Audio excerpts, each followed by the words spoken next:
What's going on, everybody, and welcome back. You already know what time it is. It's Thursday, 6 p.m. It's time for the Tatted Beauty Podcast with your favorite Tatted Beauty of the hour, Alasia. And as you can see, we got a guest in the building, but he's not new. He's not new to the podcast today, but he is live and in person. Right. You know what I mean? So we're getting a live story today. We got Vic in the building.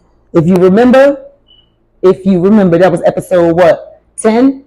I believe it was 10. 10 or 11. Yeah. But as you remember, entrepreneur, father, amputee. Mm-hmm. Is that how you pronounce it? Mm-hmm. Okay, because I didn't want to get it wrong. I didn't want to butcher it. Amputee, bilateral amputee. Okay, there we go. So basically, he's up here to tell the second part of his story. But before we get into that, I hope everybody has been having a good week. You already know, here at Tatted Beauty, we turn trauma into beauty. We turn pain into power. One fuck up at a time. You heard? Right. Ain't no other way to do it. But we getting into the current events. So we just gonna get right into it. Now, the first current event is a Florida teacher was arrested and charged with child abuse after allegedly striking a 4-year-old with autism. I heard about this, right? I heard about this. Now, if nobody knows anything about autism, like there's certain levels of it. Like It's not all about, because certain people think about disorders or disabilities and they think everybody is deformed. Most autistic kids are not nearly disabled. Exactly. Right? It just takes a different level of tolerance to deal with them. Exactly. Bottom line, because of some of the episodes they may have. So when you choose to take a profession like that, I mean, all the nonsense is out the door. Yes. Don't take that profession for a paycheck because you're in the wrong field. Yeah. Right? Not just a paycheck. You got to go in there, and you definitely have to be diligent about really upkeeping this child's sanity, peace of mind. Mental health. You got to calm them down. So it's right. So if you don't have a certain level of tolerance, this is something you just shouldn't do. Exactly. Just shouldn't do. And I work in that field. I'm a DSP. You know what I'm saying? Right. So I work with kids, young adults. You know what I mean? The kids that are in my house, they're 21, 22. You know what I'm saying? So they have autism and different disabilities, anxiety and schizophrenia and stuff like that. So the mental is something that we have to pay attention to, because at times we can go into work, and I've seen it happen. You know what I mean? I've had my moments where I might say something a little bit too aggressive and trigger them. Because that's because most of us, not to cut you off, my apologies. No, most of us, we have all those things embedded in us anyway, like slight autism, slight anxiety, ADHD. Right? The difference is we just got a cognitive mindset that allows us to control it a little better, right? Or know that we're being triggered so we could cut it off. Yeah. Those people that we classify autistic and things like that, they don't have that know-how. Yeah. They don't possess that know-how. Like, okay, it's time to cut it off. So once it's cut on, they just they on 1,000. Yeah. You know what I mean? We have that. So it's not like we're not the same as them. They're the same as us. They don't have that, what you would call like a type of cognitive dissonance. You know, like, okay, let me cut this off. Yeah, let me chill. Yeah. Right? They don't have a chill button. Right. We know how to do that. We know what it might lead to. We think for you to put your hands on a kid like that, that shows how much patience you don't have. That's ridiculous. You understand what I'm saying? Because you have to have a certain amount of patience to work with kids in general. Period. They ain't even got to be autistic. Kids, shit, you ain't telling me. You feel me? So my youngest getting ready to turn 18 and I can't take it. You understand? So it's like, when you're dealing with a kid with a disability, whether it's autism, whether it's whatever, you really got to have a level of patience that's beyond a certain level. You know what I mean? Without a doubt. Certain autistic kids will hit you. They will act out. They will throw things. They will, you know what I mean? And if you ain't strong enough to handle that, you're going to snap. You know what I'm saying? Absolutely. But to be physical, to go to a point where an adult in a position like that is physical, even if it was their child with classified with those disabilities. I'm emphasizing classified. It says a lot about you. Exactly. And then you don't even know what these children are dealing with at home. So now they're causing more trauma on top of what they're probably already going through at home. Absolutely. Because some kids go to school to get away from home. I used to be one of them kids. Like, it wasn't terrible at home, but you know, the verbal abuse was enough for me to yell and to scream and to argue. It was just like, oh my God, bro, I don't want to be here. That was the best part of my day too. You feel me? It was like most of us that come from the struggle, I think 1 million people or more, couple million will agree with us. For real. If you went through a struggle, like the way we grew up and the lives we grew up living, and our parents, like we weren't as fortunate. We weren't misfortunate to a high degree, but we weren't as fortunate as some others. I think school was everybody's getaway, right? Your best friend was there, your little crush was there, right? Yeah. Your free time was there. Okay, you had to do some schoolwork, right? You know, recess, playground, lunch, but you always had your favorite gym, your favorite part, math, whatever was your favorite, but that was there. Yeah. Home was just home. And if you, like you said, if you had the verbally abusive parents, all you hear is when you get home is sit your ass down, don't do this, don't do that, right? Tina, what the fuck is this doing right? Right. I mean, what the fuck? I'm gonna enjoy school. Right. Okay. As long as I can. Please let me go on the weekends. I don't even want Saturday. All right. Send me to the boys club on Saturday. Fuck that. Because I'm not sitting here dealing with this shit. Not doing it at all. No, I agree. And to go there and have to face more scrutiny or more abuse, it's totally crazy. Lock them up. It's totally crazy. Lock them up. Yeah, I agree. I agree. So we're gonna go to a more serious, like this. That was serious, but this is serious too. I feel like even though I don't live on that side of the world, I feel like we're still a part of it. You understand what I'm saying? Because we still won, they say. But it says rescue efforts are underway after a 6.8 magnitude earthquake in Morocco kills more than 1,000 people. Now my thing is, and my question is if they have all of these things, you know, all of this technology, all this science, all these machines, all these drones, all these, you know what I mean? All of these things. How the hell didn't you know this was going to hit these people? You understand what I'm saying? Like, how didn't you know? We could talk about that for a good couple I hours. know, but I'm just going to say one thing. And they might have to put the tinfoil hats on when I start talking. Though for those people who don't want to believe it. Facts. Because, I think, okay, like everything else that they do, you know what I'm saying, with like hurricanes or like natural disasters, population control is the first thing that I think about. You understand what I'm saying? Because the world is overpopulated. You understand what I'm saying? Like there's a lot of people having kids. There's a lot of states, a lot of countries that banned abortions. So they're not able to have abortions. So they have all of these kids that are coming on this earth that they have to provide for. And then there's other people coming from other countries coming into America and overpopulating us. You understand what I'm saying? So it's like, how could you not think of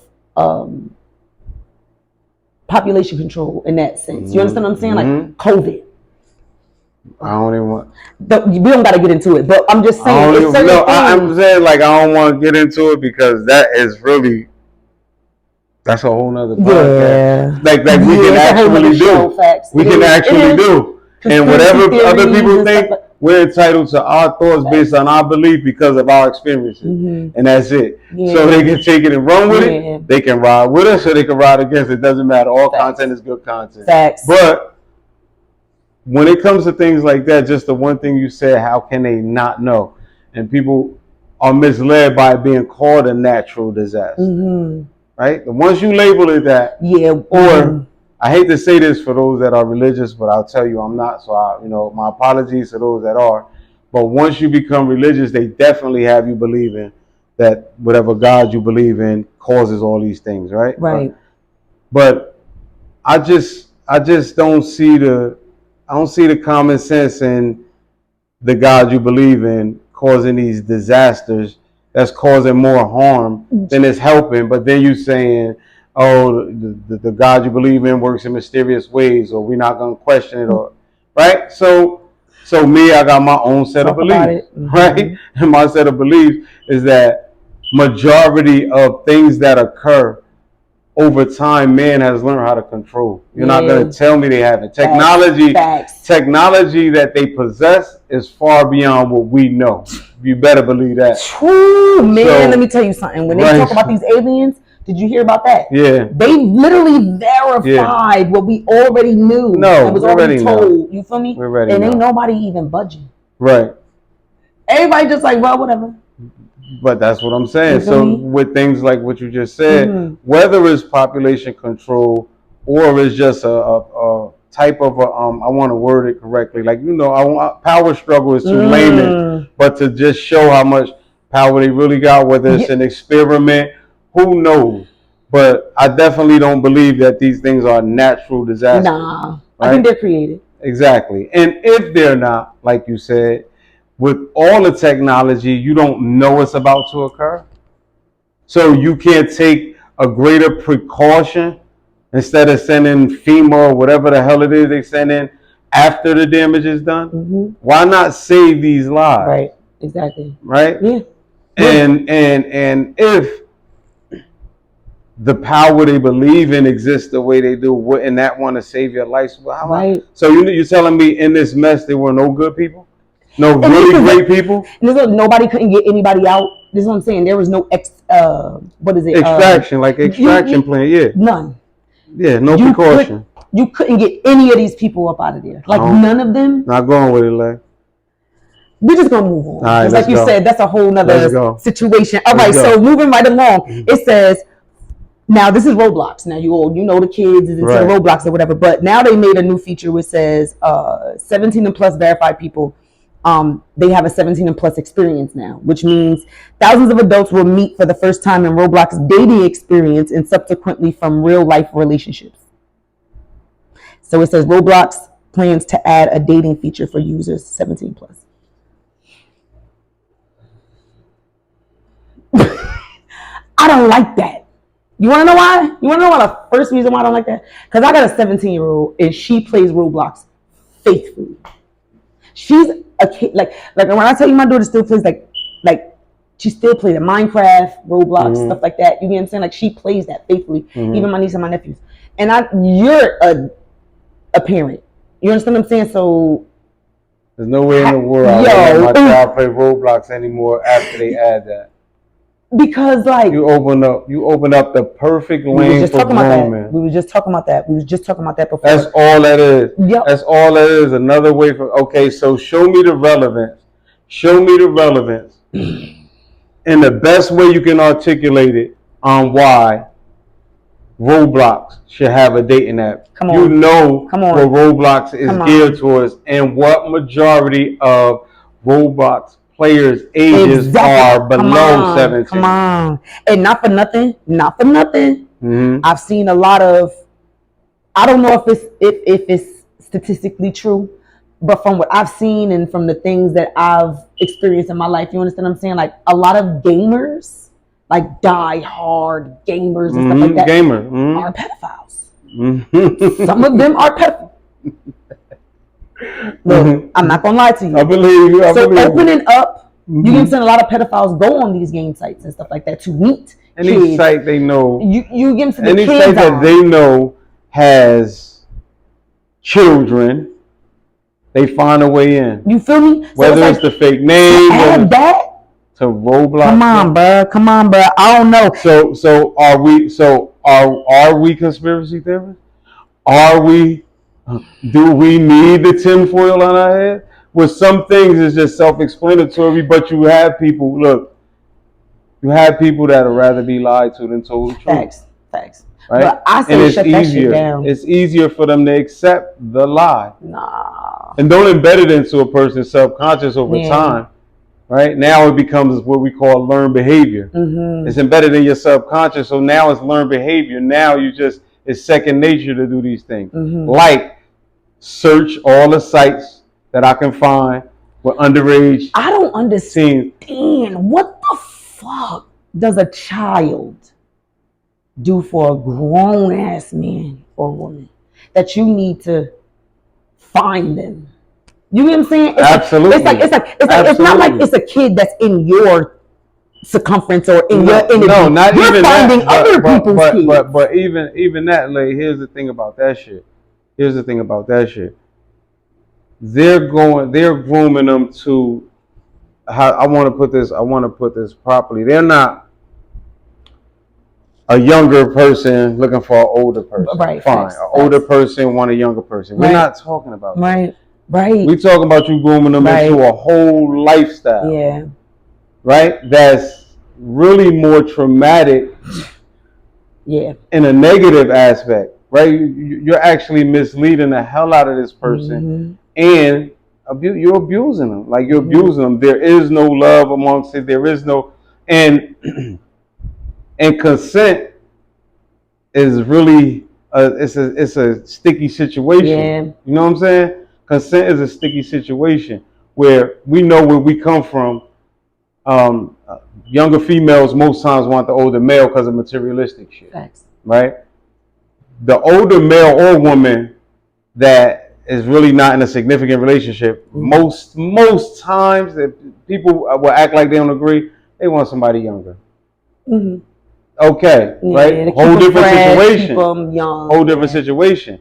We talking about not a teenager experiencing life, getting ready to turn 18, 21, and in college, or we talking about that. We talking about a fucking 10-year-old, a 9. We talking about a kid that don't even know which cereal they fucking like. Okay. Right, that's what I'm talking about. That's disgusting. Has no identity, no feelings. You can't identify with your feelings. Nah. You can't identify with your feelings. Not yet. You ain't ready for that yet.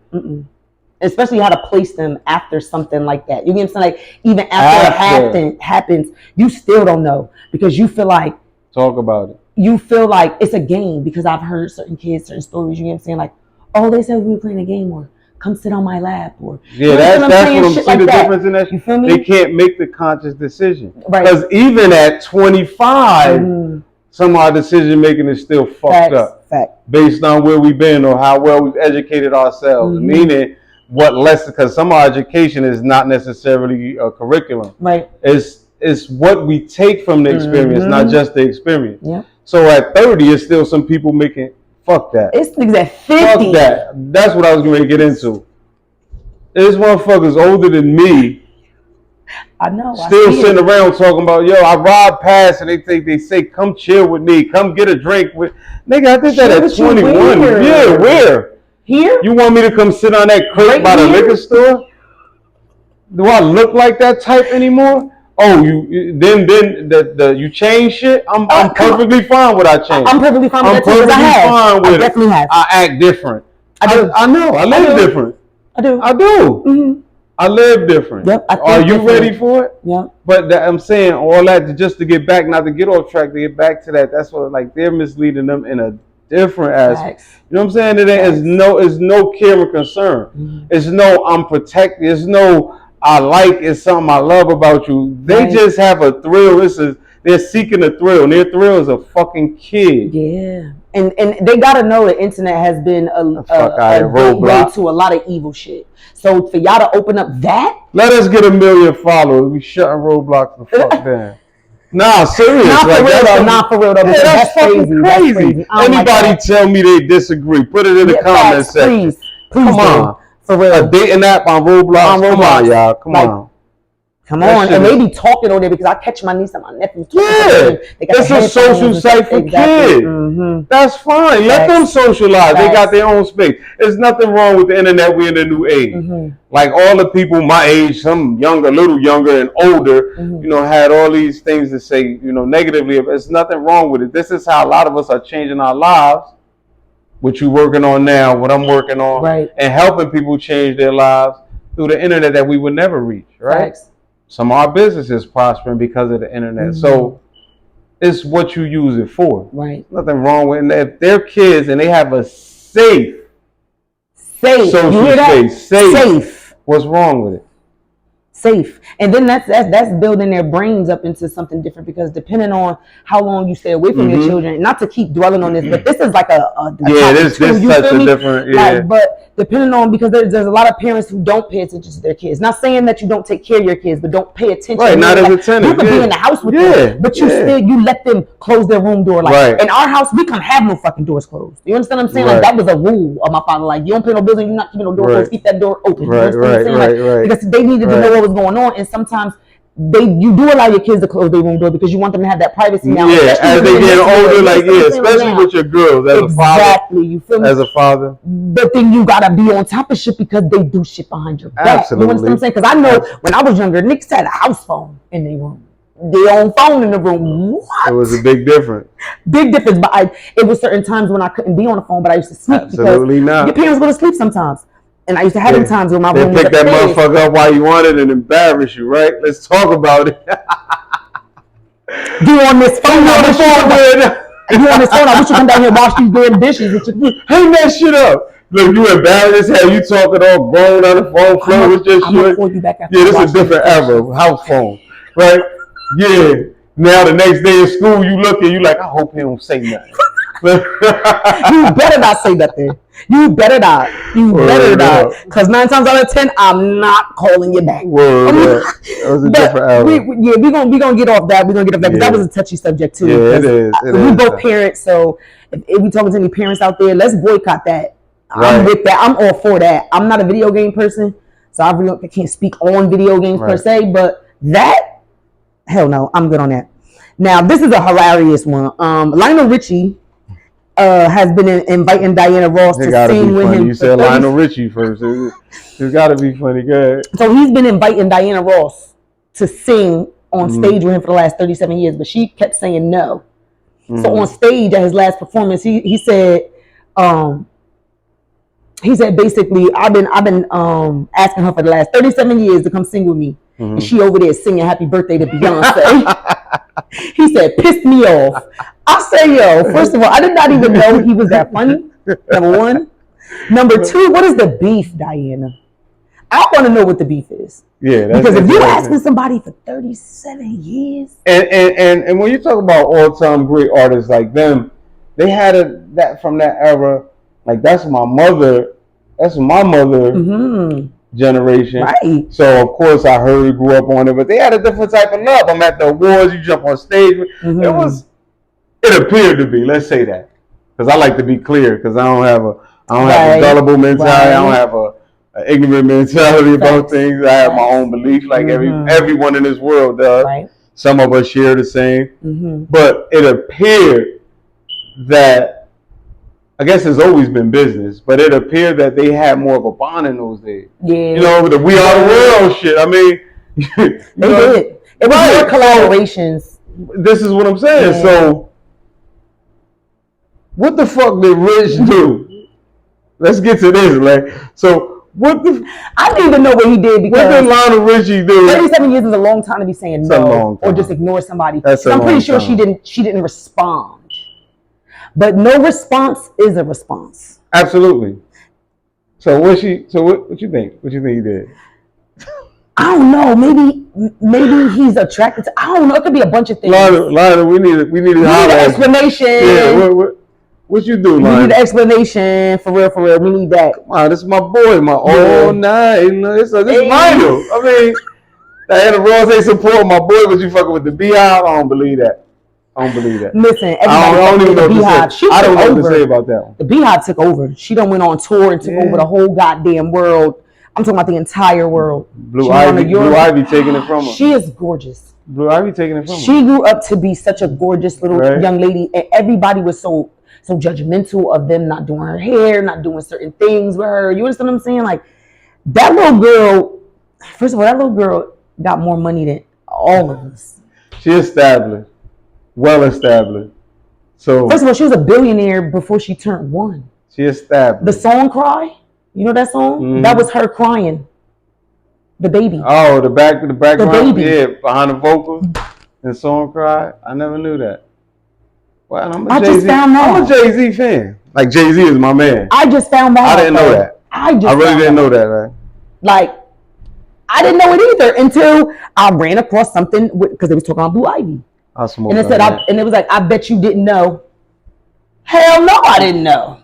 What do you mean? And then she won a Grammy for being on what is it? Beyonce song. Black Girl, I think it is, or something like that. I didn't know she was on Song Cry. That's crazy. So you know her father. He probably he made sure she got a check for crying.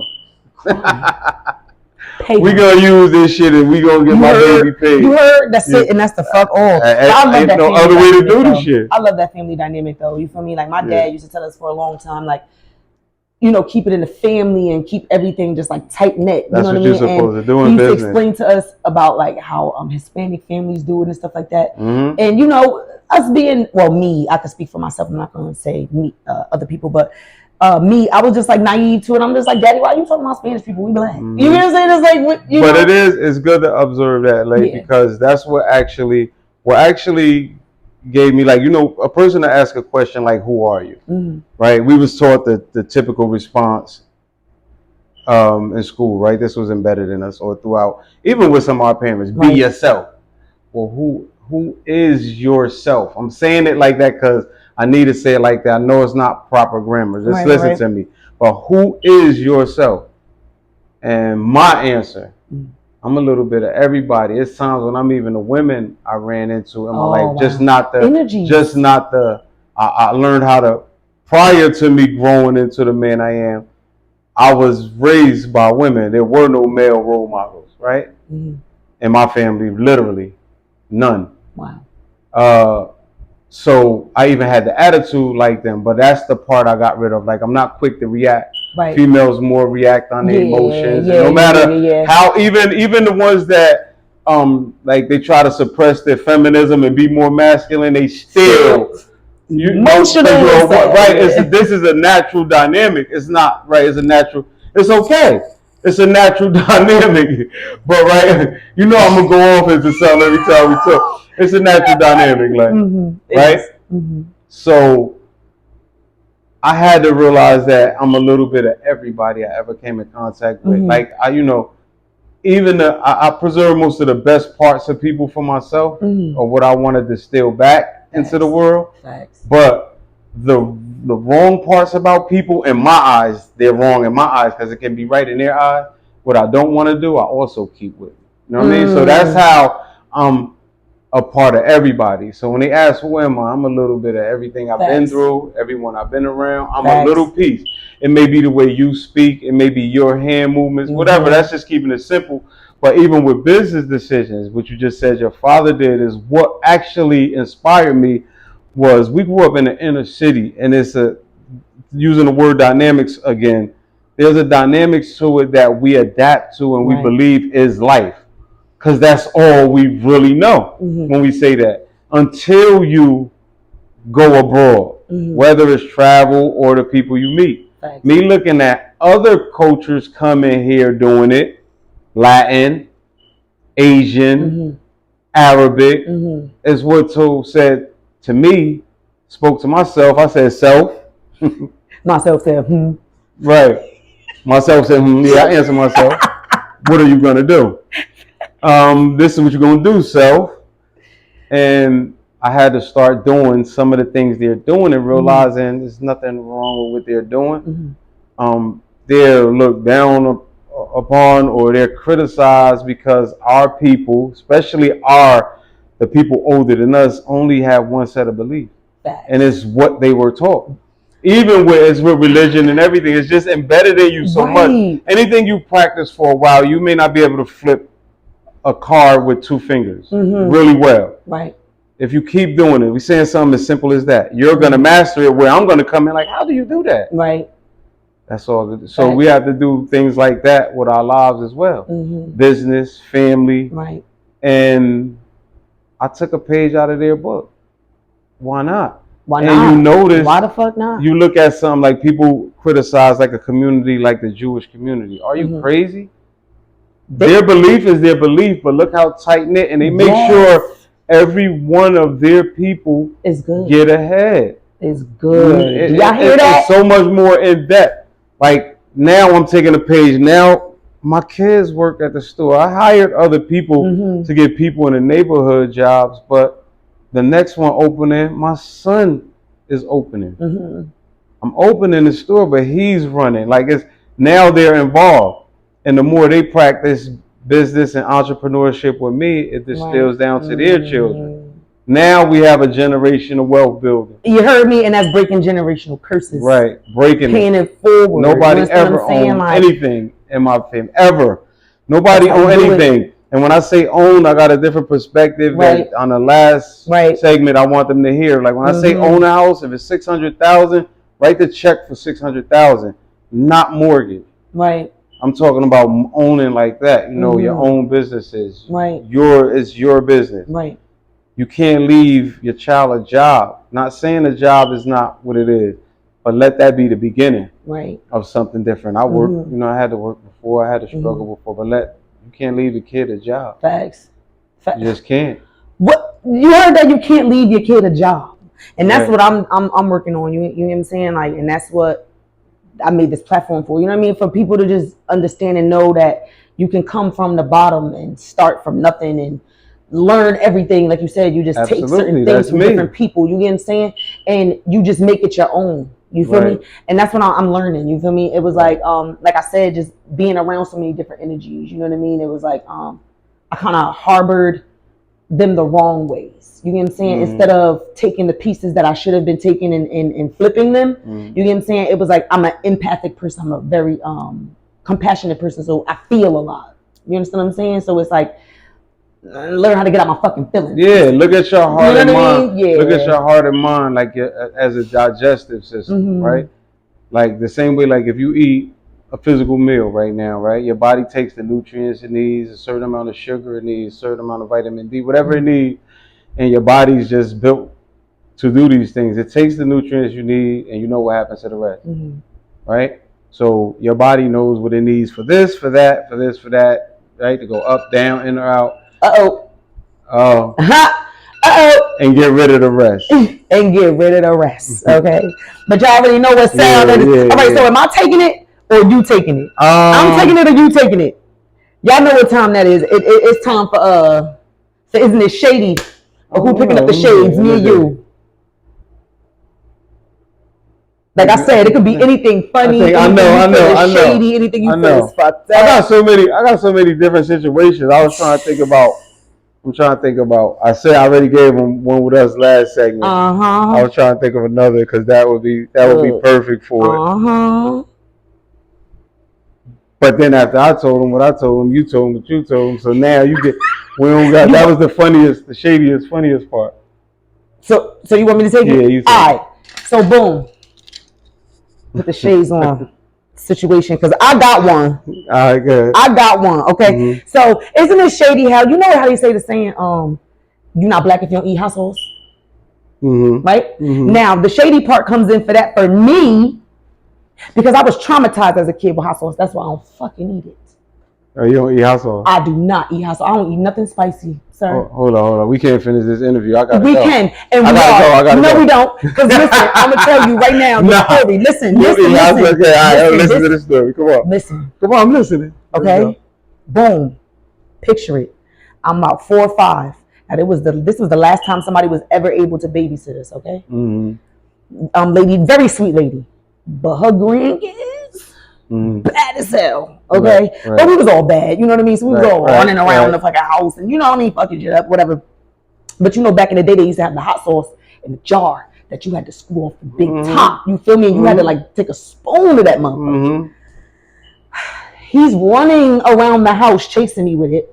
Now, mind you, all of us are there, all 4 of us, me, my 2 sisters, and my brother. We was all there. She was all babysitting, all 4 of us. So we all running around. Now, the way her kitchen was set up was she had that little opening where it was steps and then it was an opening to the kitchen where it wrapped around to the living room. Now, those was the houses. You hear me? The house. Anyway, so we was running around that little circle and shit. And he had the hot sauce in his hand. And I tripped. When I tripped, I fell. My head was hanging off the step like I was going to fall. My sister grabbed my leg. Now, here the fuck is where the shady shit come in at, okay? He tries to help me, goes like this to grab and to pick me up. The fucking top falls off the hot sauce. My eyes, ears, nose, mouth, ears, everything. Hot sauce everywhere. So you saying you got a fear of hot sauce because it's nigga, let me tell you something. Let me tell you something. So you're telling me that you have a fear of eating hot sauce? I don't have a fear. Nah, I'm fucking with you. I just don't eat it because I know what the fuck it feel like to have everywhere. That was the sarcastic part. That was the sarcastic. Listen. So you got a hot sauce phobia. Hell yeah. Not even I wouldn't even say it's a phobia. It's just I've had it everywhere you not supposed to have it. My girl is traumatized. Yeah, traumatized in the motherfucker. She's scared of hot sauce. Okay. She don't want to say. You see how she's cleaning it all up. I ain't cleaning nothing up. She's scared of hot sauce. Definitely, because people offer it to me, and I tell them all the time, I'll try it, but I can't get it myself because the more you eat, the hotter your mouth gets. So you never ate hot sauce all your life? No, I'm good. Ask anybody that's ever been around me. No hot wings. No, none of that. Nothing spicy. I'm good. No spicy chips. No jerk chicken. No. Ooh, I got a story about that too. Nah. You want the whole? This is a hell no. I'm good. Hell no. But I got a story about that too. No, it wasn't even mine. It wasn't mine. It wasn't yours. Walked in the house high as hell. My mother had it in the refrigerator, thinking I got a free meal. It was jerk chicken. Tore your ass up. That's what you get. Avis Brown shit. Yeah. She watching. She knew you ate it? Yeah, she did. Because she was like, I know you took a spoon out of my because he took a big ass spoon out of it. Put it right back in the refrigerator. Like she was like, I know it was you that took a spoon out of there, but I know your ass put it back because it was hot. Like my mother eats nothing but spicy stuff. So I should have knew it was spicy. I'm with her. Whatever. Y'all will be together. Y'all in cahoots. But anyway. So is she black? Oh no. Okay. Oh no. I'm saying, I'm asking the people. They put in the comment. You don't eat hot sauce.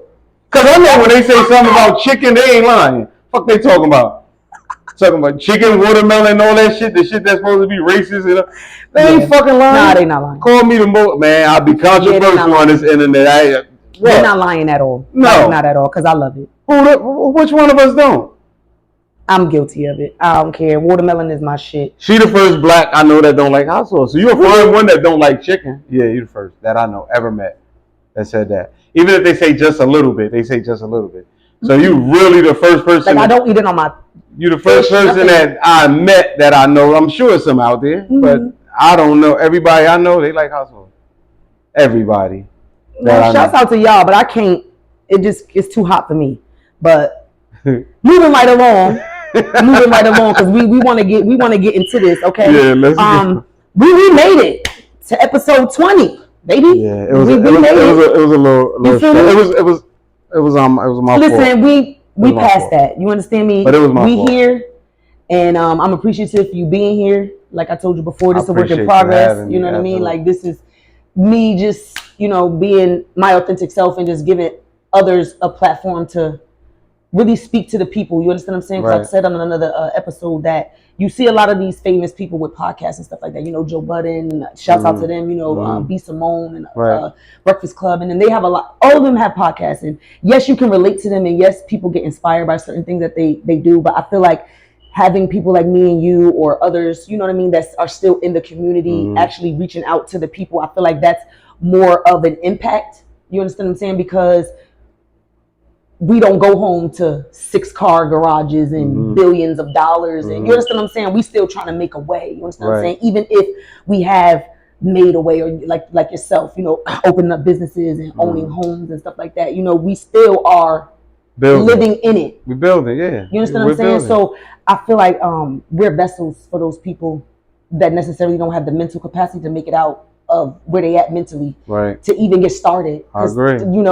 I agree. People don't even like to get started. So I'm appreciative of that. But episode 20, we getting into Still Standing is what this episode is about. The first episode was started off in the streets. We heard Vic's story about how he started off, in the game, stuff like that. So we're not even going to reverse.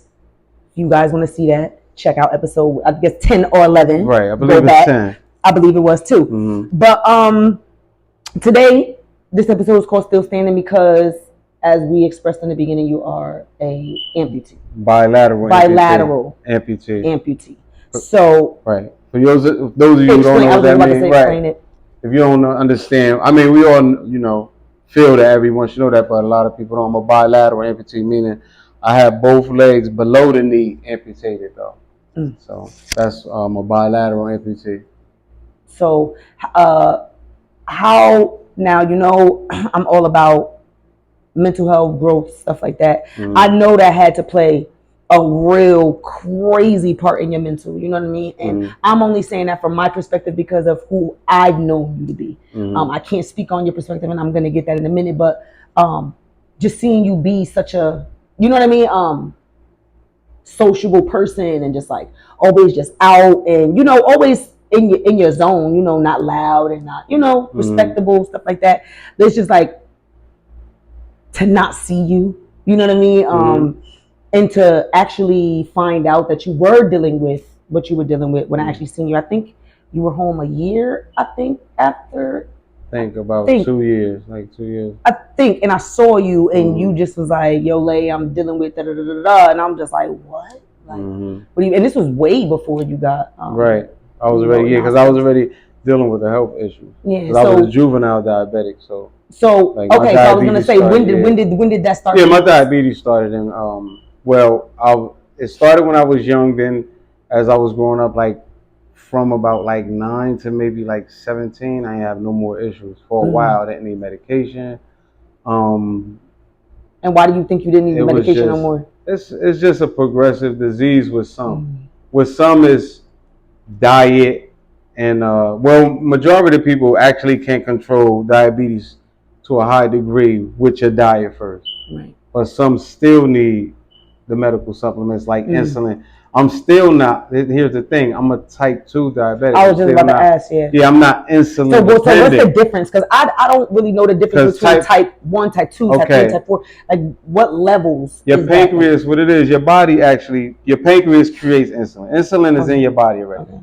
All right, insulin mixes with the sugar intake, like in your body or in your fat cells, to create energy. You need sugar for energy. Insulin mixes with it, and it keeps your what we call blood sugar levels, right? Glucose levels. For most part, like you probably always you're under 120 all the time, no matter what you eat. Even if it went high because you ate a lot of sugary things, you know how you can still get that hair rush? Yeah. Your body automatically, your pancreas knows to create more insulin.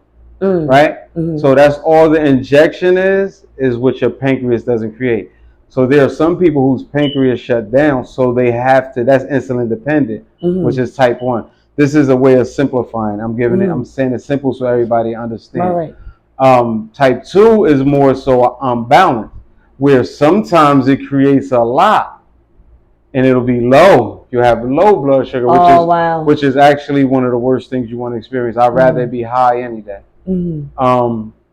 But then sometimes it'll be high and you got to bring it down. So you'll get what's called, it's a type of insulin, but you're not insulin dependent. Right? Like I can go a week depending on what I do eat and how well I exercise, and that can be just walking, which is what I try to do a lot of even in my condition now. I'm getting healthier again after being unhealthy for 7 years, going through the surgeries and all.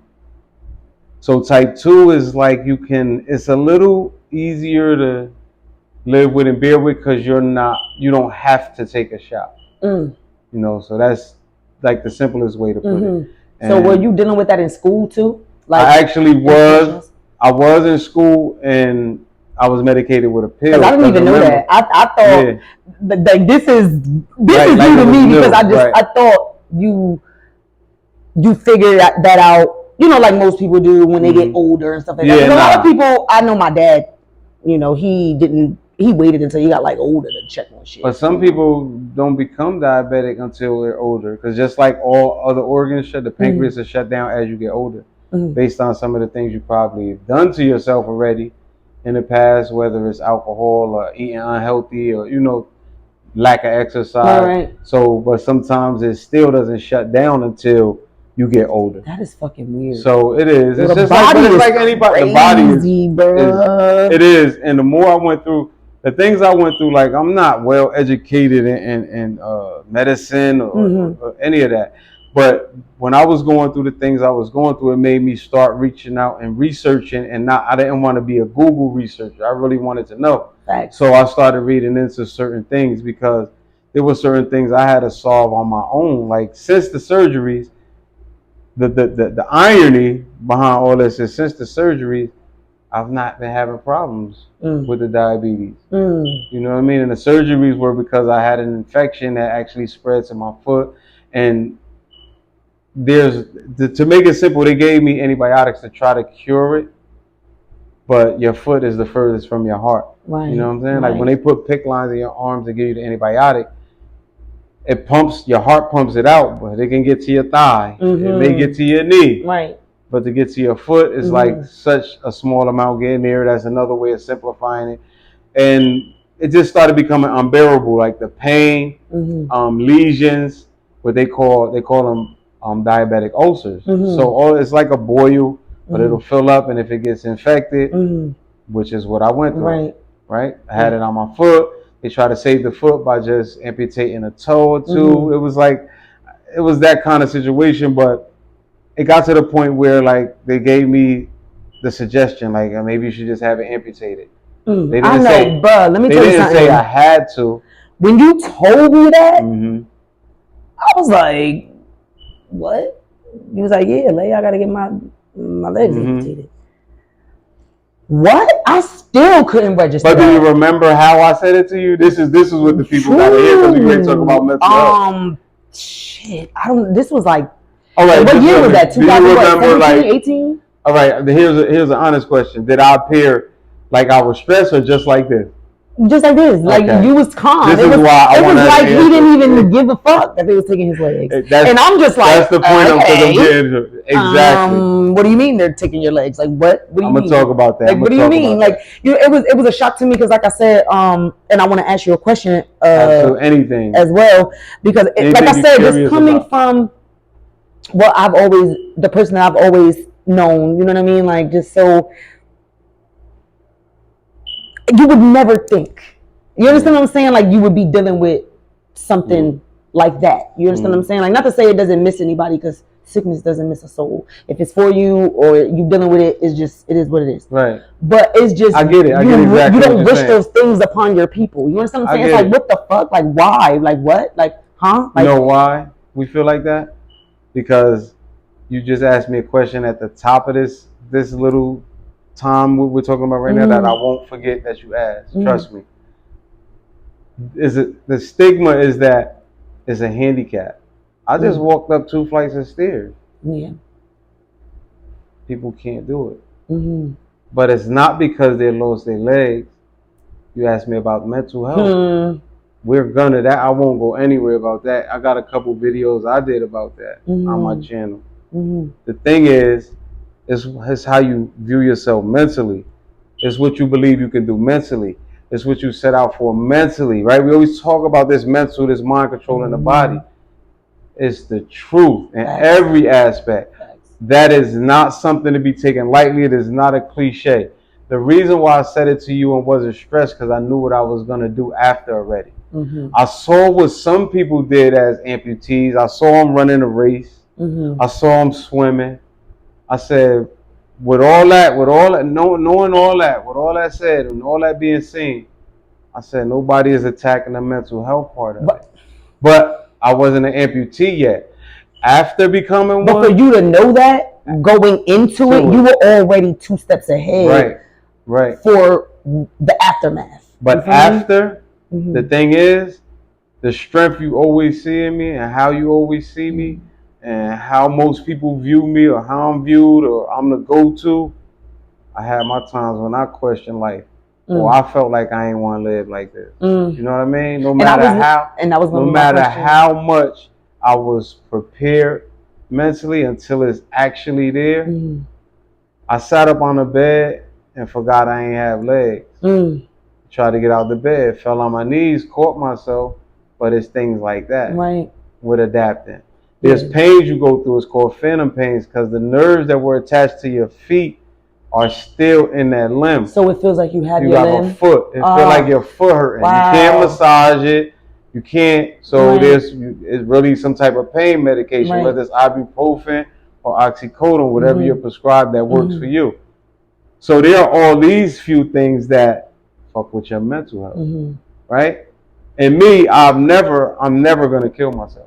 I don't have enough courage to kill myself. Good. Because it don't take no. Because killing yourself takes courage. Oh yeah, it does. They talking about like that's the weak way out. No, it ain't. It's hard as hell for me to even play with a loaded gun, right? And I'm definitely not pointing it to myself or stabbing yourself. And if I know it's poison, I ain't drinking the motherfucker. If I don't know, it's something different. Okay, so I know I'm not doing that, but with all that being said, I still question life. Yeah.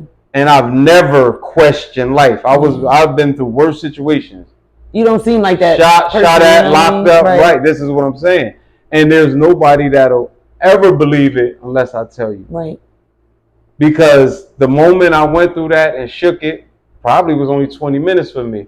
But that's because of my mindset prior. How about the person that didn't have that mindset? Right. They don't want to live like this. Right. I said it's giving me more life. It's giving me more of a blessing. People not everybody was willing to listen when I spoke. Yeah. Right? But you were one who did and got close and got to know me. When I go anywhere now and they know I'm an amputee, they listen. I'm not even talking about this. Right. So if this is what I got to use to get my message through to you, I'm open to it. But I also got info for the amputees. It's kind of fucked up. It is. You understand what I'm saying? Because when I had my two legs, when I had my two limbs, and I was out here trying to speak to same you, person. you understand what I'm saying? Same person. I just had legs. Now that I don't, you feel like what are you just listening to me because you feel like you sympathizing? Right. You know what I'm saying? You feel sorry for me. Like, so my question to you is because I didn't know that you were dealing with this as a child, so I'm just gonna go to when you were in prison. You know, how did that feel being in prison and having to deal with taking your medicine and the mental health of being in there? You know what I mean? Because you see a lot being in prison. You see a lot of things. Yeah, during my incarceration though, it was just still because remember now I haven't been incarcerated in 16 years. I was just dealing with like the pills and the injection if needed, and they supply it. So it wasn't, it wasn't as bad. Like, they tell you all these stories. I'm not saying things don't happen in prison, but it's not. Right. Some of the fairy tales is for fucking clicks and views, clout, whatever you want to call it. Like, it can get crazy, but it's the individual. Like, just like it is on the streets, it's the individual. Jail is not what you guys think. You get your medication and it's on time.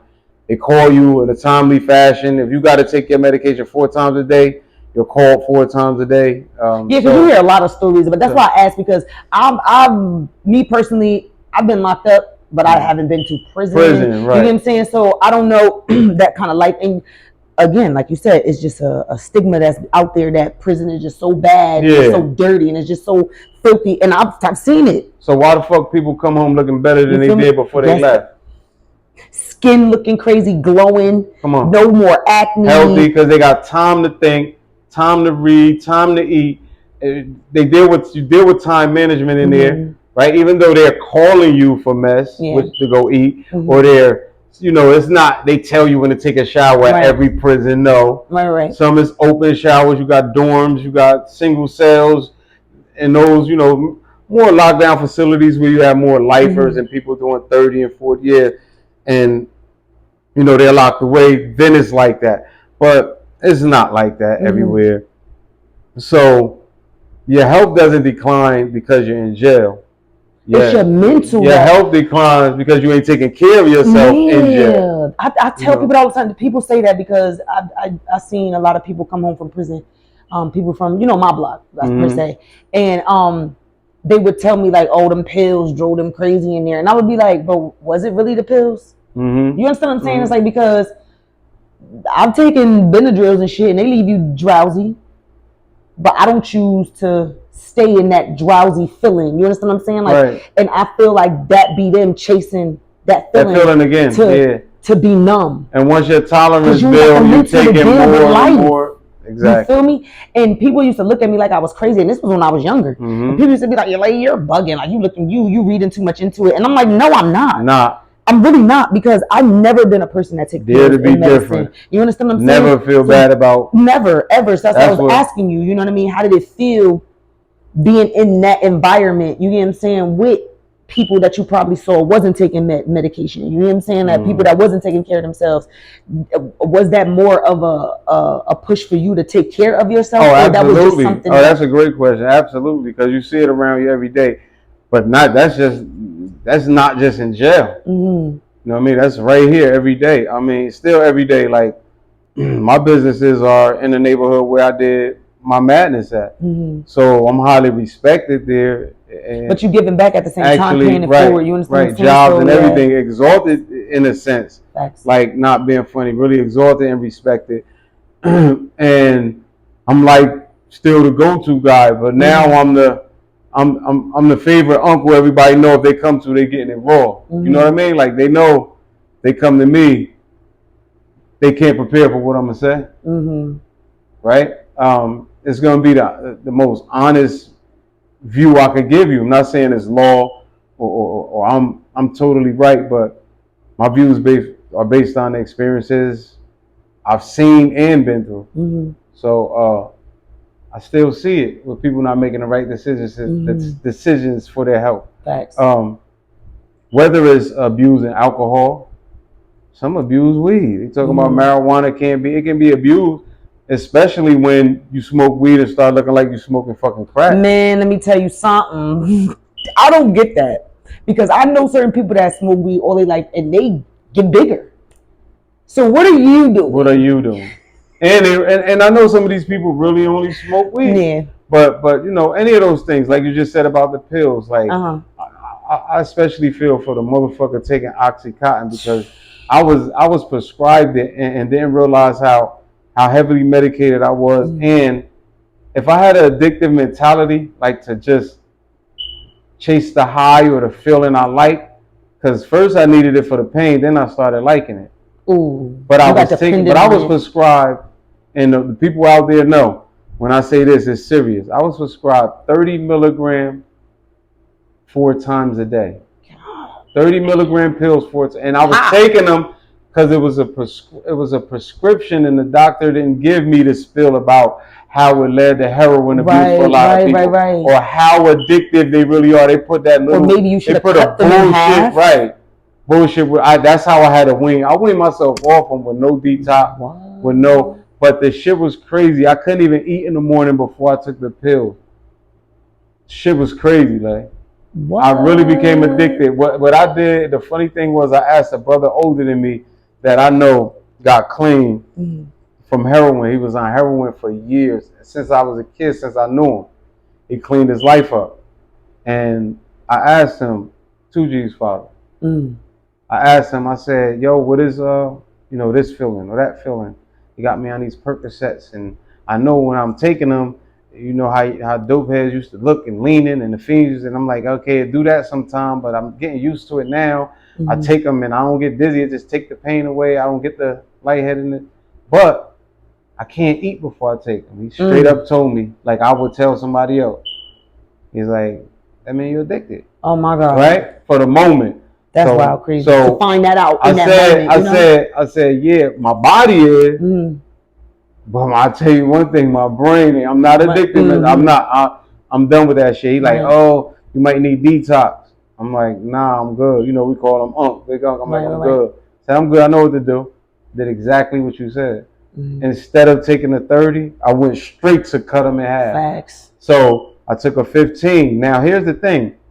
The pain I think I'm having that made me keep taking them once I got used to taking them was pain we have naturally every day, like maybe a little throb but I was so used to being numb that the throb hurt more. So I went through a phase as I was decreasing in volume with the pills. I went through a phase where the pain was excruciating. But I was willing to go through it because I wanted to wean myself. Hell yeah! Nobody want to be feel high like that all the time. Cut it down, then I'm taking half 4 times a day. Bruh. Then I started taking half twice a day. That's a lot. Then a half once a day. Then down to where now they still got to prescribe it to me for the pains I explained to you about.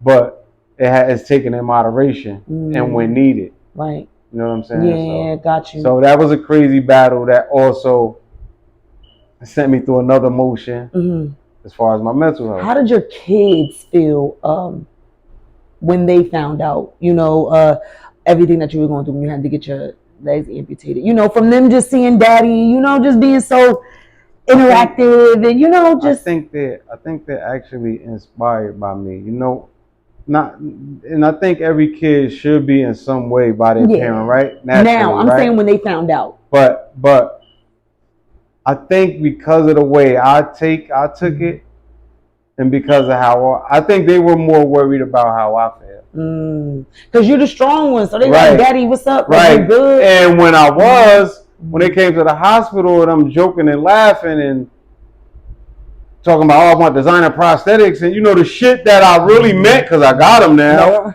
But saying that, like saying that shit and having them laughing, like, yeah, when I wear my shorts, I want the Versace sound, you know, shit like that.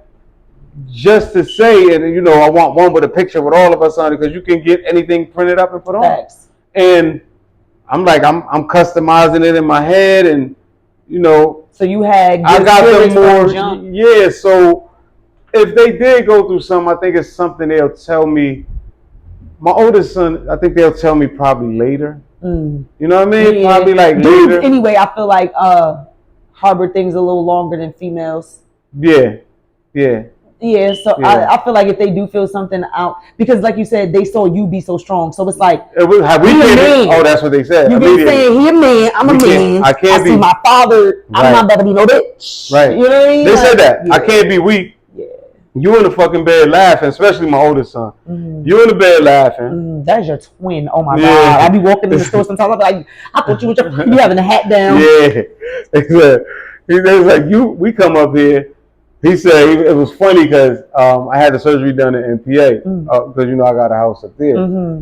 So he grabbed the car and grabbed his little brother, my other son, and brought him up there when I had the surgery. And it's funny that he said all the way there they talking about like, damn man, we gotta keep that strong. We gotta make sure we do everything for him, you know, get him right, whatever he need us to do.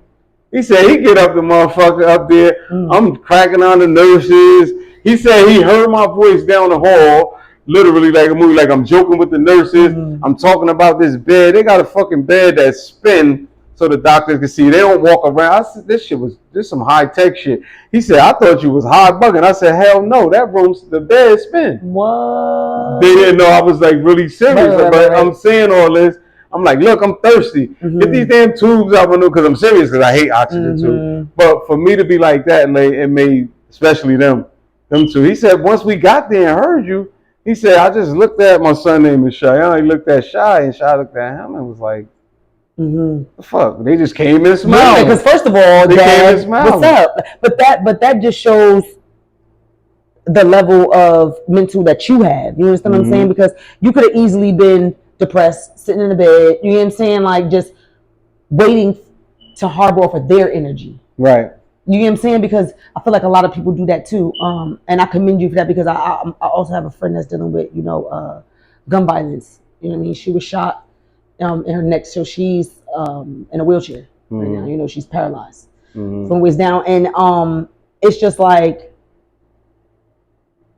you got to have people around you sometimes that are willing to pour into you, but it's awesome because she has the same spirit that you have. She gives it off. You understand what I'm saying? And then they look at you like kind of weird because it's like, well, why are you so happy? You know what I'm saying? And it's like, I heard Kevin Hart say, you know, because you can't break good spirited people. You know what I mean? Like you could take things away from them, but you can't break their spirit because they're always gonna have that spirit. Nothing has ever. The things I explained briefly in the other segment. I went through that shit, and I'm still standing. Again, still standing. Right, still standing. How the fuck this is not breaking me? Facts. You gotta be out of your fucking mind. And for those that are older, if it happens to them at an older age, they're not as agile or mobile anyway. I understand. I understand. Excuse me. I don't understand. I should say I empathize with because older. I'm talking 60, 70. Oh, okay. I'm saying older because it's hard. Like most people that it happened to me over 40. They don't adapt well. Right. Thanks. as if it happened teens, 20s, even 30s, you still feel that's total youth. I still feel I'm in my youth right now at my age. Yeah. You still look young. I'm telling you. Right. I'm telling you. Like people don't know my age. Yeah. And they don't believe my age. And it's more so that you go through the depressions and shit later. Yeah. For me, for some people, it's when it happens, but they never come out of the funk. Yeah. Right? Even if they start moving around, they don't come out of the funk, or they still want to be codependent. I refuse to be. I got knee pads. I'll take these motherfuckers off and I'll get on my knees and crawl to the sink before I let somebody push me in a wheelchair.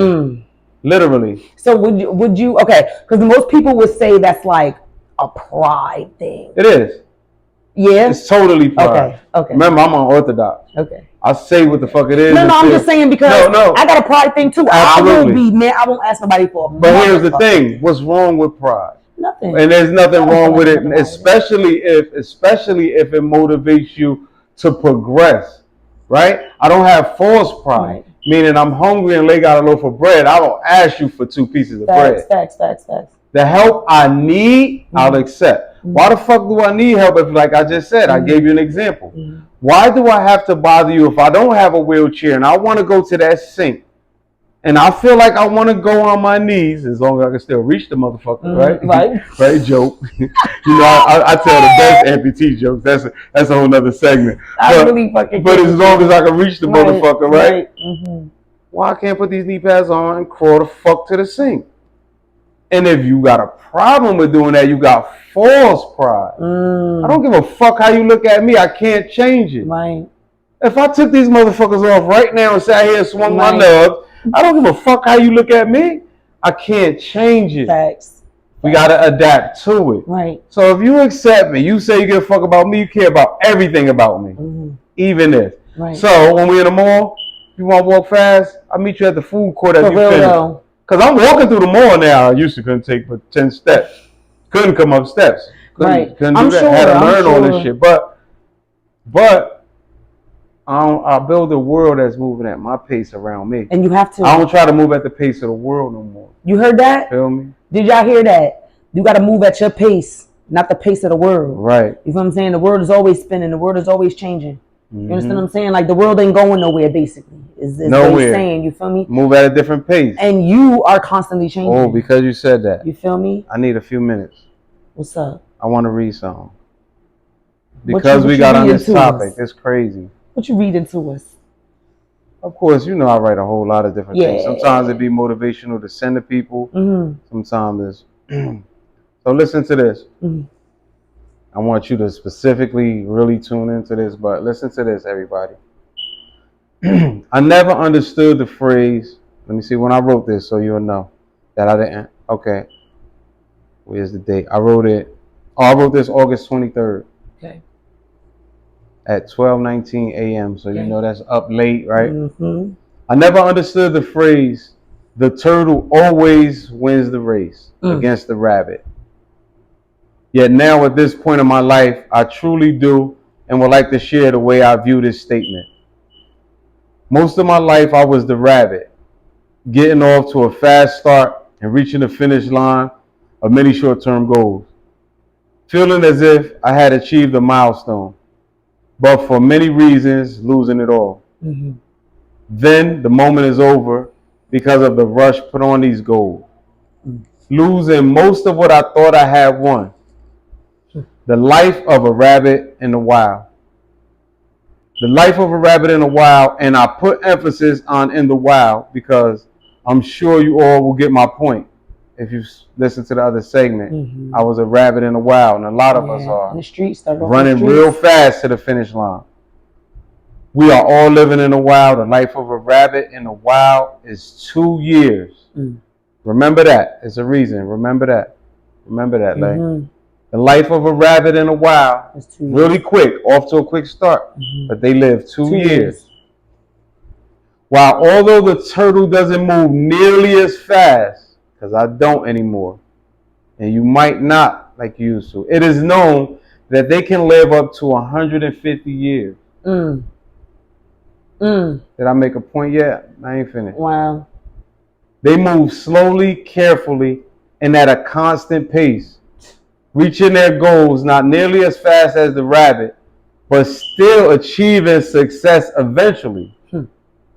Much more is achieved in the turtle's life because of the precision taken in every step of their lives, as well as the fact that they outlive the rabbit. Exactly. Which gives them more time in life to achieve more. Patience, consistency. And outliving.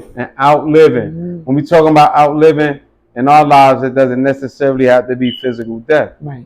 Right? We talk about not getting, well, we can talk about that too though. Not getting shot, not being arrested, not contracting a disease we can't get rid of, not a nasty habit that takes us down under, right? Okay. I stopped right there. Live as well. The fact they live out the rabbit. Okay, which gives them more time. Besides, they have a tough exterior. You hear me? They have a tough exterior that protects them from the dangers of the wild. Because you change, you're moving slower now, right? Be it danger in a verbal form, doubt, addiction, trauma, or things that are tatted, abuse, home conditions, finances, heartaches, or any of the things that cause us to stray from reaching our finish line. We have to build a shell of confidence around ourselves, just as tough as the turtle has. Excuse me, everybody. That allows us to have a longer lifespan, and we must move at a consistent pace with comfort in order to reach the finish line. All that I have achieved, I have done since I've been in my predicament. Here's the thing. Everything I've done and I'm doing, I did after becoming an amputee. And if I can do this in my condition, then no one can actually have an excuse. I finally reached the finish line in one phase of my life, but along with many more, but I'm not done until my last breath. I'm thankful for the opportunity to still have life, although I'm an amputee. If I was incarcerated or if I was dead, none of this would be possible. None of it at all. I'm truly thankful for the opportunity to live this life. That to me spoke volume, because when you mention like the shell and stuff like that, you know what I'm saying? For me, that signified, being covered. You know what I mean? Being a chosen one, as they say. You know what I'm saying? Like, so the shell for me is protection. You know what I'm saying? And that's what I got from that. And the turtle, taking his time, just pacing yourself, being consistent, being patient, because slow progress is still progress. Absolutely. You understand what I'm saying? Absolutely. And you still get to the end going slow. You know what I mean?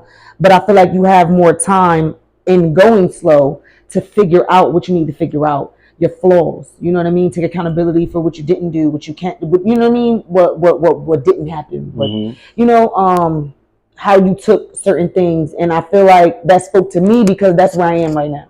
I'm the turtle. You know what I mean? It's okay. In a sense, Oh yeah, definitely. I love it. I don't mind being the turtle. And I've been the rabbit. Yeah. For too long. Hop, jump. Just here, there. Off to a fast start. That's crazy. But never actually finishing shit. Get off to a fast, like if using that analogy with the turtle and the rabbit, just think. Let's say in the 2 years the rabbit living, because it get off to a fast start, it's a small animal. Let's say it covered 20 miles. Let's say it covered 30. It covers 30 miles. Let's say that. Let's say remember this. That rabbit drifting off too. Yeah. Going astray. Not going straight to the finish line. Smell the carrot over there. Saw Lola Bunny over there. Right? Drifting off. Facts. The turtle moving progressive at a steady pace towards that line, and it takes so long. You know what it's picking up along the way? All of your habits, everything that you did wrong. Right, picking up along the way. Now, I live 150 years, and you live too. I got 148 years to complete your task and beyond. Mm-hmm. Facts. So just putting that all in perspective is just, I'd rather be moving like I'm moving at a slow but steady pace than to get off to a fast start. Mm-hmm. I don't want that shit no more because it didn't work. The fast start shit didn't work. And everything is just falling in place. Every time I come up with an idea that I want to act on, it actually gets done. Mm-hmm. When I was the rabbit, I'll see that, but I'll run over there real quick because I'm fast. Yeah. And I believe I can just run over there, multitask, and I'll get back to this. But I never get back to that. I know I'm slow as the turtle, so I got to do this first. Ain't no rush. Let me get my ass over here. I'll worry about that later. Facts. Get this done.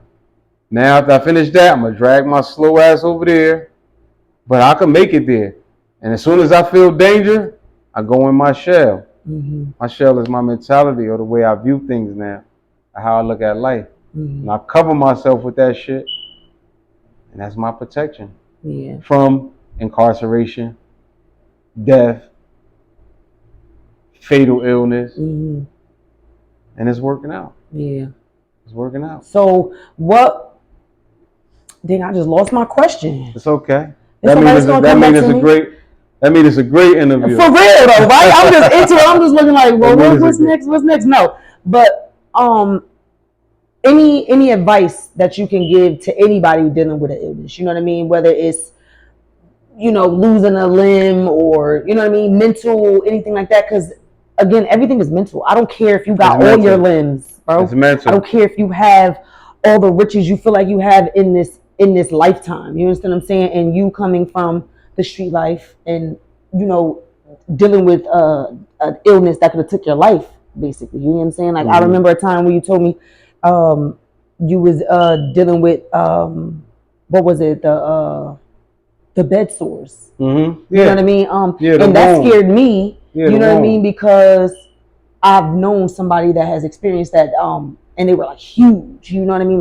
Like the wounds were like really huge, and I just remember, how it took a toll on his body. So it's just like, Yeah, I've been through that. You know what I mean? So it's just, I'm pretty sure anybody watching this is very inspirational. But what words do you have to anybody dealing with stuff like that that is confined to a bed? Because I'm pretty sure you've dealt with that, being confined to a bed for a couple of months, not being able to move. You know what I'm saying? And although you had the energy to give yourself, to pick yourself up, what message do you have to anybody who necessarily is out of that, hospital, but they still haven't gotten out of it mentally? Yeah, the thing is, if you, I had a brother that, when I was having my amputations done, prior, I knew I had to go and have it done. So I was telling this brother, because he was saying he was having problems with diabetes. He was a slender build, a few years older than me, GF, 12 to 23. Oh, wow. So he was asking me a lot of questions about diabetes and how to deal with it and all that. And I gave him, the best advice I could give based on what I've been through. And he didn't take it. So he ended up having amputation not long ago. He had one leg amputated, and not soon after, he passed. He came to the store a few times, and I'm glad I was there so he could see me active and moving around. And he would say he's going to get to it. I'm going to do it, but it was allowing somebody to push him around in a wheelchair. Now, remember, he had one leg amputated. I had both. Mental state. He was allowing somebody to push him around in a wheelchair. And I just tried to get deep in his heart every time he came in the way I do and tell him, like, look, you got to do something more. But there's no way to tell a person actually what you just asked me, because if they're not inspired by just looking at you, right, more than likely, or the fact that you living, you here, you can't get the message across. But look, they got people out there. There's a guy I was inspired by even more. He has no limbs. On YouTube, somewhere on YouTube, I swear. When you're skimming through, or Like if you put amputation and the hashtag For You page is coming up, no limbs. And I can't speak to his mental state off camera, right? But he didn't seem disingenuous in his video, and he didn't even want to speak about his condition. He was just, like trying to entertain with his jokes and but showing how he does certain things and how well equipped he's become with no body parts. It's on YouTube. I swear, I wish I could tell you. I've seen women with no arms taking care of their babies with just their feet. Come on, like talk to me. Yeah, I've seen it. So you got these things out there, like we have these people out there. You just happen to know one personally, and that's what made me know it's also a small percentage of amputees. It's not as many as you think, because it's not like multiple amputees. You know what I'm saying? You may, even if you know 3, that's not a lot. Facts. For all the people we know in this world. So everybody's different in their own way. But if you look to be inspired, you got the internet. Just look. Like I can say anything. I can articulate any amount of words right now. But to inspire you, look at somebody going through what you're going through, right? Facts. Because we wouldn't have had that or that ability without the internet. Facts. Look to it, and from my heart to yours, just let that shit inspire you. If that doesn't inspire you, I can't say like you've totally given up, but you're on the verge of it. So make some changes. But just put amputee in a hashtag. Look for some people that's amputees. Like, it's the lady, her name is Footless Joe. She's entertaining as hell. I'm not as entertaining. I got a few funny ass jokes. I'm always funny, but I'm not as, animated. But there are people out there that are, a lot more athletic. I just got back into my gym regimen maybe 60 days. Yeah, you was just, first of all, you were just telling me that you was out. I've been putting those videos up too. You said, working on my balance and 7 years I ain't worked 7 years you worked out. That's why I was like, whoa. But was that because of mental reasons? Was that because you just didn't feel like getting up? Was that because you were working on other things? Nah. You know what I'm saying? Like, definitely it was prior to amputation. It was because, remember, I tell you, I had what's called diabetic ulcers. So with those on your feet, you can't even put much pressure on it. It's crazy, yeah. So that, along with mentally me preparing myself to know, I knew I was gonna have to have amputation. I've seen it happen to a million people. Once that shit don't heal, I told all my people, I said, I'm gonna fuck around and have amputated. And I said it just like that, right? Because that's how I meant it, and I was ready for it. But it was my mental state too. You know what I'm saying? It was some of the ailment, and it was my mental state that had me like, fuck this gym, like, fuck. Yeah. Where I was always like I like to keep myself nice and solid and tight. Was never, you know what I'm saying, to all the 6-pack and all that shit. But I'm in shape, right? Strong, tight, not flabby and all that shit. So I lost it because it was definitely the mental state and the ailment. But I've been doing that. First thing I did was work on my balance, so I bought a weighted vest. That video is on my channel. That's another good one to go look at. Yeah, I was looking at that. I bought the weighted vest. Put it on your TikTok too, I think. Yeah, I put it on TikTok too. Yeah. The weighted vest was the best thing for my balance as a bilateral amputee. As an amputee, like, meaning like singular, I'm not saying it's that easy, but I know it would be for me because I adapted to this, that. But it's easier for you to do a lot of things because you still have that center of gravity, as we call it, with your leg. You still have that strong pivot. On prosthetics, you're on stilts. So no matter what balance I get, like I learned how to walk, bend over and all that shit, I'm still on stilts. I don't have like the calf, which is an essential part of a workout, your leg. Facts. You know what I'm saying? Yeah. So there's a lot of different reasons that you can be deterred, but I put the weight vest on and I got my balance right first. By putting that on, it had me, it was throwing me off. So the more I started walking straight with it on, I know I was building my core and ready to do other things. Then I just started doing what I can do. And in the last few weeks, I just see myself getting like back to that. I'm not nearly where I was, but the strength came back a whole lot. Right. I was a lot weaker 3 months ago. You know what I mean? So trying to do that now. So that's working out. Listen to what I'm saying to you. I mean, this may sound weird, and somebody had said this to me the other day because they're older than me, and I was like, I'm proud of you, and they were like, what? You proud of me? And I'm like, bro, you gotta understand, like, take the flowers when somebody is giving them to you. You understand what I'm saying? Like, absolutely. So I'm giving you your flowers right now. Like, I'm proud of you. You know what I'm saying? Like, you may not have seen the things that I've seen in you. You understand what I'm saying? Right, like, because we get different perspectives of each other. You know what I'm saying? Even if we are in each other's space. You feel me? Right. So that's why I say I'm proud of you from the conversations that we've had over the years. You know what I'm saying? You helping me with certain situations and me not even knowing that you were going through what you were going through. You understand what I'm saying? Like, you just showing up for me and me not even knowing what you're going through until you tell me. You understand what I'm saying? And it's just like, for you to exude that kind of character. You understand what I'm saying? Like, it's hard to find people like that. Like I said, you find people that get depressed or find out they have an illness and something, and they get evil. They get bitter. They get, you know what I mean? Like, they just shut out the world in a sense, and it's like, fuck you, basically, because they just feel like they don't have nothing else to give the world. And I'm proud of you for not going backwards. Right. Because I've seen good people go backwards. Appreciate great people, like, you know what I mean? Just like you said, go to alcoholism and stuff like that, or get in a situation like that and they get hooked on the medication that they take in, and not necessarily because they wanted to. You feel me? So that's what I'm telling you. Like, just hearing you tell me certain things that I didn't even know. You get what I'm saying? Like, I know your kids is proud for sure, but I swear to God, I am like, this right here is inspirational to me. I'm proud of you in every sense of the fucking word, like every fucking letter. You understand me? Like, and it's pushing me to, like, do what I need to do. You know what I'm saying? Because every time I actually do come up here, and I tell the people all the time, like, this is testimonies, and these are things that inspire me too. Like, I'm really healing. I'm still healing.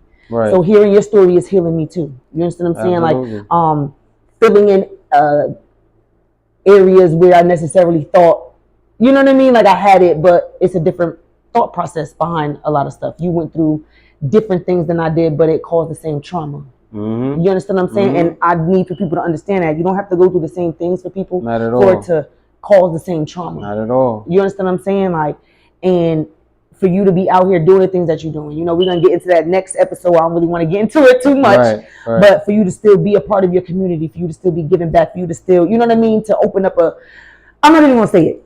I want to get into that so bad, but pillar of the community. You understand what I'm saying? To open up a business, for the community. You understand what I'm saying? Not just a liquor store. You know what I'm saying? Because it's easy to open up a liquor store. You know what I'm saying? I just feel like for you to have been an asset to your community, whether it was back in the day with selling to the community, but you're still selling to the community. You just opened up an establishment to do that. You know what I'm saying? Like, and it's going good. You hear me? Who wants smoke? Yeah. You heard me? Give them the address. You hear me? Like, right here in Patterson, New Jersey. You know what I'm saying? A smoke shop. You give me, like, you can get all your smoking needs. You feel me? He was just puffing on. What is that? What was that you puffing Everybody on? Everybody love it. Oh, this is my lava. Yeah. This is my friend, Ray. I even sleep with it. I sleep with it. I wake up in the middle of the night and take a couple pulls and relax me and lay the fuck back down. No, but it's just really dope that you were able to just still give back. You understand what I'm saying? Like, and I just feel like a lot of people miss that part of it. You feel me? Like, when they do come out of their storm, they forget that it's okay to pay it forward. It's okay to give back. That's the only way to do it. You understand what I'm saying? Not backward. Man, you want to be blessed. Give it to them all. You are blessed, but you are going to be, like, blessed beyond anybody's fucking, like, what they say, he'll prepare a table right in front of your enemies. See, like, he prepared that motherfucker. The same thing with you, like, we're doing this. Like, we don't know when people are gonna see this in a larger magnitude, right? It might be tomorrow. It might be 5 years from now. It might be. You can't stop making a video. No. You can't let.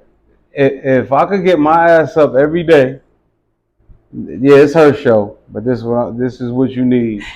Like, if I could get my ass up every day, and there were, you hear I say were days that I didn't want to get up, because every day now I want to get up. I love it. Especially as long as I wake up. And that's how you're supposed to live. You're supposed to get up and love your life. Especially as long as I wake up. Because when I don't wake up, guess what? I won't even know about it. Right. So bye. Goodbye. So as long as I wake up and I get up and I can get dressed, I'm getting to it. Facts. Achieving another goal. Facts. Or a part of the goal. Well, sometimes I do things in small portions until it just becomes a landslide. Facts. You know what I mean? Instead of trying to just do it all now. As long as I wake up and do that, I'm happy. You know what I'm saying? I'm fine. And I'm becoming happier in life. And it actually got a little bit to do with the finance. Right. We act like of course. Okay. Listen, we all want that bag. But it's because what I'm setting out to do, I didn't stop. I didn't give up on. You know what I'm saying? Like, open the beauty supply first. It didn't pop where it was at. So I said, okay, I'm going to turn that to a restaurant. And now I'm going to open this tobacco shop. Now I'm going to open this down the street because this is my area. You ain't moving in here unless you compete with me. You got to compete with 2 stores and I got the restaurant. But these are things I wanted to do and I'm getting them done. But I'm saying that's what you got to do. Like, you want this, you got to keep going, Absolutely. And eventually somewhere is going to click. Because you know how I know that? Because there's nothing in life that doesn't work that way. You want to call it a cheat code. You want to say, I mastered it. You want to call it karma, whatever your belief is and you want to call it. I'm here to tell you one thing. Anything you do consistently, you become anything. Facts. You do a drug that's tearing you down, you become torn down. So where am I lying? You work out, you build yourself up. If you do it consistently, people say, do the weights like this and lift this much. If you lift just the weight you could lift for 5 years, I guarantee your body change. You'll get the results. I guarantee it. Turtle. So no matter what you do, even if we get 2 views a day, 200 tomorrow. Whatever video they like, whatever they don't like. If they like the content or they don't. All content is good content. And all comments and responses are good responses. Absolutely. Let them criticize. Don't block motherfuckers. Don't do nothing. Come on, troll me. I don't give a fuck. Help my shit grow by trolling. Because I'm going to get the message out there one way or another. Exactly. But just stick with it Absolutely. Like everything else in life. And I'm telling you that because that's from experience. And that's like when I speak with passion and wholeheartedly, you know the difference in the look on my face because you've been around me. There's nothing you do consistently that won't work. And I said that exactly right. Properly stated. There is nothing you do consistently that won't pay off. It's impossible. And y'all heard that? It's impossible. Y'all heard that? That's the word because I usually end with a word because I was about to wrap it up because we was getting into the third segment a little bit. I tried to pull it back, but it's kind of hard. You know what I mean? Yeah, we're gonna wait. But it's a very inspirational story. Again, this is episode 20. You know what I mean? You just heard the final thought. What was that you just said? Well, anything you do consistently. Will pay off. Okay? That's the final thought. Never give up. You know what I'm saying? If you it's something that you can't stop thinking about every day, clearly it's something that you're supposed to be doing. Quick example, you ever bought a belt or like some socks just from the random little vendor on a cart, right? You know they probably got laughed at.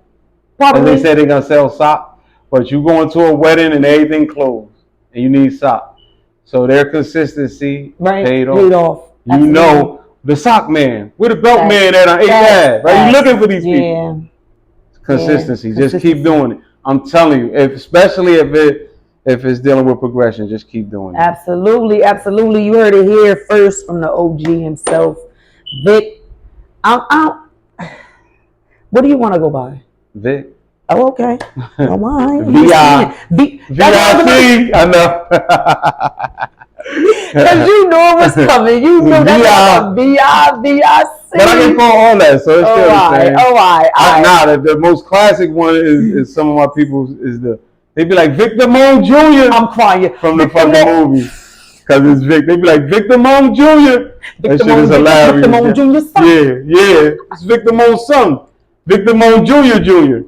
So they call me that shit. It's hilarious. Hey, yeah, that is hilarious. Day. That's fucking hilarious. And that's an old movie. Yeah, definitely that. Movie, they still be like, I'll get called Victor Moan, VIC, Vicky Moo. I'm Vic everything. That's funny as hell. I'm fine with it. But again, I appreciate you for sitting down with me. I appreciate you for having me. Episode 20, no breaks. No breaks. Still standing. You heard that was episode 2. Stay tuned for episode 3. You already know. We don't know when we coming back for it, but you gotta wait on it. You understand what I'm saying? But it's definitely something you need to tune into. As always, Tatted Beauty. We turn trauma into beauty, one fuck up at a time, and we turn pain into power. You already know what it is. I'll see you guys next time.